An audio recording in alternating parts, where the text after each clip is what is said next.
ಉಪರಾಷ್ಟ್ರಪತಿ ಸಿಪಿ ರಾಧಾಕೃಷ್ಣನ್ ಅವರು ಇಂದು ರಾಜ್ಯ ಪ್ರವಾಸ ಕೈಗೊಂಡಿದ್ದಾರೆ. ಅವರು ಬೆಳಗಾವಿ ಜಿಲ್ಲೆಯ ಚಿಕ್ಕೋಡಿ ತಾಲೂಕಿನ ಶ್ರೀ ಕ್ಷೇತ್ರ ಯಡೂರಿನಲ್ಲಿ ನಡೆಯುತ್ತಿರುವ ಧಾರ್ಮಿಕ ಕಾರ್ಯಕ್ರಮದಲ್ಲಿ ಪಾಲ್ಗೊಳ್ಳಲು ಇಂದು ಬೆಳಗ್ಗೆ ಬೆಳಗಾವಿಯ ಸಾಂಬ್ರಾ ವಿಮಾನ ನಿಲ್ದಾಣಕ್ಕೆ ಆಗಮಿಸಿದರು.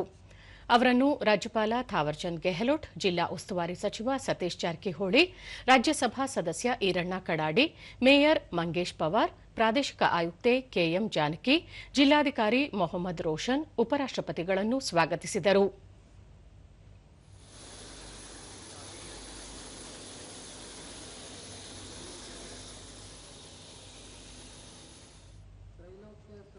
ನಂತರ ಉಪರಾಷ್ಟ್ರಪತಿ ಯಡೂರಿನ ಶ್ರೀ ವೀರಭದ್ರೇಶ್ವರ ದೇವಸ್ಥಾನದ ರಾಜಗೋಪುರ ಉದ್ಘಾಟನೆ ಮತ್ತು ಮಹಾಕುಂಭಾಭಿಷೇಕ ಕಾರ್ಯಕ್ರಮದಲ್ಲಿ ಮುಖ್ಯ ಅತಿಥಿಗಳಾಗಿ ಭಾಗವಹಿಸಿದ್ದರು.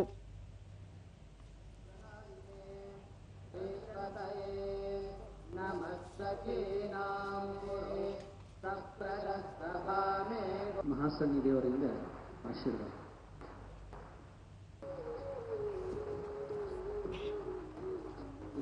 Vice president of India.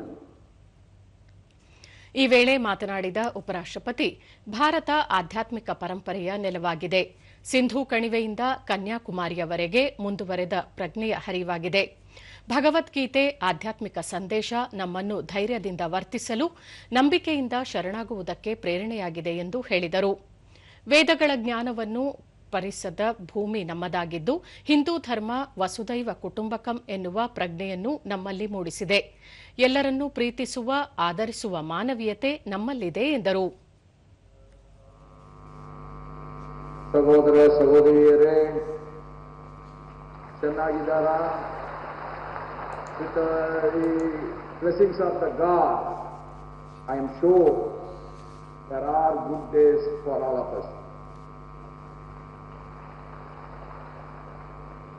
It is a great privilege for me to address all of you on this holy and historic soil of Sri Kshetra Yaduru, a land sanctified by the devotion,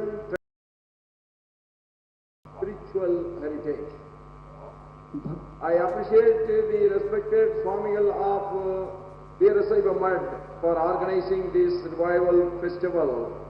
Our great nation, Bharat, is a living civilization over many centuries, thousands and thousands of years.